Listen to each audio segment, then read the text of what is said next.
Good morning student, class 3 subject Hindi पाठ 10। पाठ का नाम है गणाधन। इस पाठ का परिचय है कि जीवन में परिश्रम बिना कुछ नहीं मिल सकता, इसीलिए परिश्रम करना जरूरी है। इस पाठ में यही सीख मिली है। देखो, एक सुंदरपुर गांव में एक किसान रहता था। उसका नाम था रामदीन। उसके 4 बेटे थे। उसके बेटे कितने थे? 4 थे। और वो बहुत आलसी थे। वो सिर्फ क्या करते थे? खाते पीते थे और इधर उधर बैठकर गप्पा मारते थे। यही बात रात दिन सोचकर रामदीन बहुत परेशान था। उसको ऐसा लगा कि मेरे बेटे अपने पेट कैसा पालेंगे।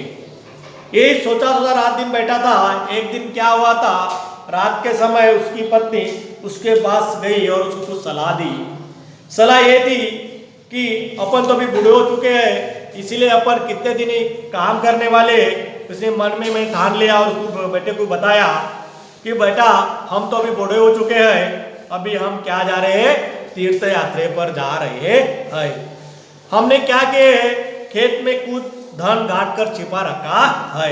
यदि कोई जरूरत पड़े तो उसको क्या करना है? आपको निकालना है, उसका उपयोग करना है। ये बात सुनकर बेटे बहुत खुश हो गए। उसको लगा अभी तो आपको सब मिलने वाला ही है, कोई काम करने की जरूरत नहीं है। उसके मन में बहुत खुशी हो गई। कुछ दिन निकल गए। पिताजी ने कुछ दिया था खर्च पानी के लिए, अभी वो सब क्या हुए? खत्म हो गए हैं। अभी उसके मन में चिंता सताई, अपन अभी कैसे करेंगे। जब उसके मन में और ये बात आई कि पिताजी ने तो अपने को बताया था, क्या बताया था कि जरूरत पड़ने पर खेत में कुछ गड़ा हुआ धन है, वो निकाल लेना। ये सोचकर चारों भाई खेत में गए और उसने क्या किया? खुदाई का काम शुरू किया। वे 2-3 दिन रात दिन खेत में खुदाई करते रहे, लेकिन उसमें हाथ में कुछ नहीं मिला। तो जब चारों भाई क्या हो गए? निराश और हताश हो गए। तब वो लोग हताश होकर घर पर लौट रहे थे, तभी उसको रास्ते में कौन मिला? हरिनाथ मिला, उसके पिताजी का दोस्त। उसने पूछा, तुम सब थके क्यों हो? तुम इतने क्यों थके दिख रहे हो? तब उसने बताया कि तुमने तो खेत में खोद लिया, अभी तो खोद लिया। अभी एक काम करो, वो खेत में खोदे हुए जगह पे क्या डाल दो? बीज बो दो। ये बात सुनकर चारों के मन में क्या हुआ? उल्लास पड़ा और वो चारों खेत में गए और बीज डाल दिए। हरिनाथ की बात सुनकर उसके मन में और खुशी उठ गई। ये बात होने के बाद उसने अंकुर डाला। बाद में वो क्या हुए? नन्हे नन्हे अंकुर बाहर निकले। चारों को उसका उत्साह आ गया।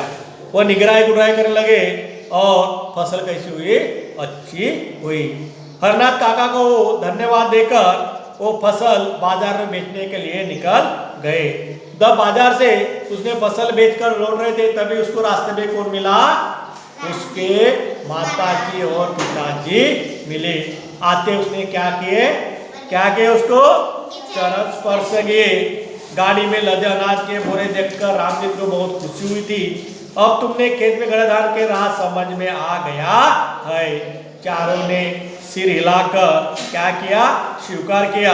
हाँ पिताजी, अब यह भी समझ गए हैं कि जीवन में परिश्रम के बिना कुछ भी संभव नहीं है, इसलिए परिश्रम ही धन कमाया जा सकता है। हम इसीलिए आपको मैं बता रहा हूँ, परिश्रम करो, पढ़ाई करो, अच्छे लिखो, पढ़ो, तब आपको क्या मिलने वाला है?